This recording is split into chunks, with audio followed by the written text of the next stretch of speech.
Magandang araw sa inyong lahat mga idol. Ito pala ay nagluluto tayo ng tinulang manok. Hiwa-hiwain muna natin ang papaya. Yan ang papaya. Medyo litlitan natin kunti kasi makakapal itong papaya ito mga idol.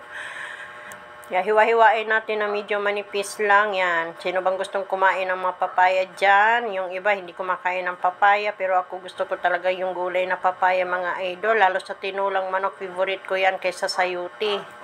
Yan talagang gusto ko. Tapos haluan natin ng malunggay. Hiwa-hiwain lang natin talaga na paulit-ulit mga idol. Kalahati lang yung binili ko na yan pero marami talaga kasi malaki yung papaya na yan. Is 30 pesos yung kalahati. Nakita nyo mga idol. Medyo makakapal siya. Maganda talaga yung ng papaya na yan. Mataba siya.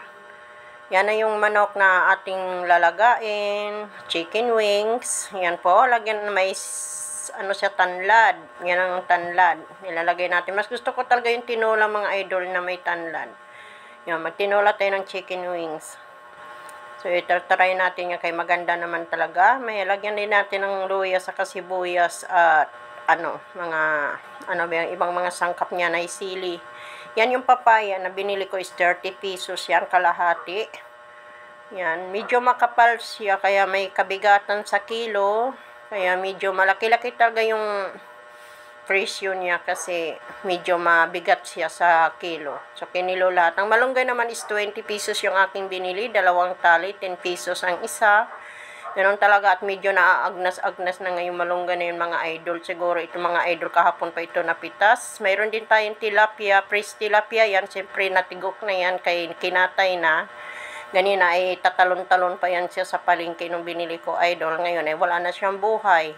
Mayroon kasing hindi kumakain dito ng tilapia sa amin. So bumili rin ako ng tawag sa isda nito mga idol. Hindi ko 400 ang kilo yun mga idol. Bumili lang ako ng 3 piraso. So mahigit 100 ang 3 piraso na yan.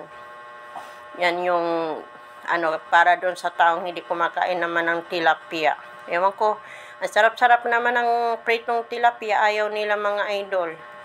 So, napipilitan tayong bumili ng mas mahal na isda. Medyo mura-mura naman ang tilapia, nasa 185 ang kilo. So, bumili lang ako ng 135. So, okay na yun. Basta may panlasa lang sa mga kanin. Alam mo naman mga idol, tayong mga Pilipino, hindi mabubuhay ng walang kanin. So, lalo na kung masarap ang ating ulam. Yan ang chicken wings. So, gusto ko kasi sa tinulang manok, medyo talaga malambot siya mga idol. Ayoko yung matigas na tinola. So, naalala ko pa nung panahon nung nagsasabong pang aking tiyuhin noon sa probinsya, yung sabong-sabungan.